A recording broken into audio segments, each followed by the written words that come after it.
પતરા બતાવવાના લાગે કામ થયું નથી.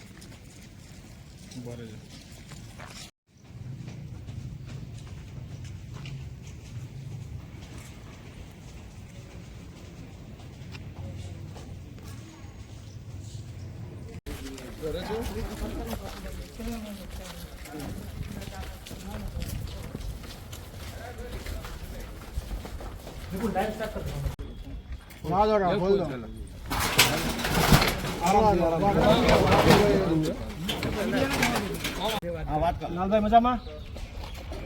પ્રવીણ આહિર બોલું છું ભાઈ, આમ આદમી પાર્ટી પ્રદેશ ફ્રન્ટલ અધ્યક્ષ. પ્રવીણ આહિર બોલું છું, આમ આદમી પાર્ટી પ્રદેશ ફ્રન્ટલ અધ્યક્ષ. બરોબર, એટલે અમે ખાલી છે ને આમની આવાસ માટે વિઝિટ કરવા માટે આવ્યા છે, મીડિયા સાથે, તમામ મીડિયા સાથે છે. તમારી ફરજમાં આવે તમે જાણો.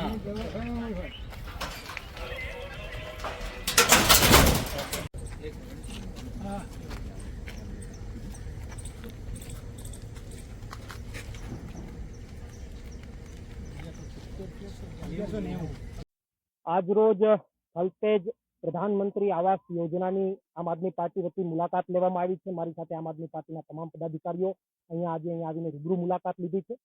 રૂબરૂ મુલાકાત લેતા ખૂબ દુઃખ થયું છે કે આ દેશની અંદર ગરીબોને ખાલી લોભ લાલચો આપીને એની પાસેથી મત લેવા માટે જ ઉપયોગ કરવામાં આવે. એનું ઉત્તમ ઉદાહરણ મને અહીંયા જોવા મળ્યું છે. થલતેજની અંદર પ્રધાનમંત્રી આવાસ યોજના 2019માં શરૂ કરવામાં આવી. સંઘાણી કરીને કોઈ કોન્ટ્રાક્ટર એમને કોન્ટ્રાક્ટ આપવામાં આવ્યો. 2 વર્ષની વય મર્યાદામાં આ કામ પૂર્ણ કરવાનું હતું. આજે 2024 થયા, 5 વર્ષ પૂર્ણ થયા હોવા છતાં હજુ કામ થયું નથી. હજુ 30-40% કામ બાકી છે. કોન્ટ્રાક્ટરે કામ મૂકીને ભાગી ગયા છે. શું કામ ભાગી ગયા છે એ પણ એક પ્રશ્નાર્થ ચિહ્ન છે. પણ આ તમામ બાબતોની વચ્ચે દુઃખની બાબત એ છે કે 1190 ફ્લેટ હતા, એટલે કે 1190 સામાન્ય પરિવારો હતા. એ પરિવારોનું લગભગ 5000 જેટલા લોકો થાય, દરેક પરિવારના સભ્યો ગણીએ તો 5000 જેટલા લોકો થાય. તેમના ભવિષ્યનું, એમની સાથે જે રમત કરવામાં આવી રહી છે એનું શું, એની લાગણીનું શું? રાજકીય લાભ લેવા માટે ડ્રો તો કરી દીધો, પણ એને કબજો ક્યારે આપ્યો? 5 વર્ષ થયા, હજુ કબજો નથી આપ્યો. 2 વર્ષમાં કામ પૂર્ણ કરવાનું હતું, કોન્ટ્રાક્ટર ભાગી ગયા.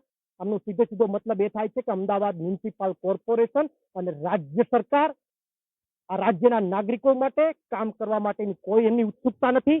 એમને તો માત્ર ને માત્ર ભ્રષ્ટાચારના પૈસા ભરવા છે, ખીચામાં પૈસા નાખવા છે, અને એટલા માટે જ આવું બની રહ્યું. આ વાત એવું સીધું સાબિત કરે છે કે અહીંયા એએમસી કે રાજ્ય સરકારનું કોઈ નિયંત્રણ જ નથી. 2 વર્ષના કામ 5-5 વર્ષમાં પૂર્ણ ન થાય એનો મતલબ કે કોઈ નિયંત્રણ જ નથી. ત્યારે આમ આદમી પાર્ટી વતી 2 માગણી છે. આવું અહીંયા ખાલી થલતેજમાં નથી બન્યું, વટવામાં અને બહેરામપુરામાં પણ ત્યાં તો બિલ્ડિંગ પાડવા ઉપર આવી ગયું. ત્યારે રાજ્ય સરકાર, ભાજપની આ ભ્રષ્ટાચારી સરકાર સામે આમ આદમી પાર્ટીની અમારી માગણી છે. પહેલી માગણી એ છે કે આ કામ તાત્કાલિક ધોરણે પૂર્ણ કરી અને એમના જે કોઈ પણ હકદારો છે એમને કબજો આપવામાં આવે. બીજું, એમને કબજો આપવામાં આવે પહેલા આમની સ્ટ્રક્ચરલ સ્ટેબિલિટી ચેક કરવામાં આવે. કારણ કે આમાં કોઈ બાંધકામ નબળું છે, કાંઈ પણ થશે તો જવાબદાર સરકાર ગણાશે.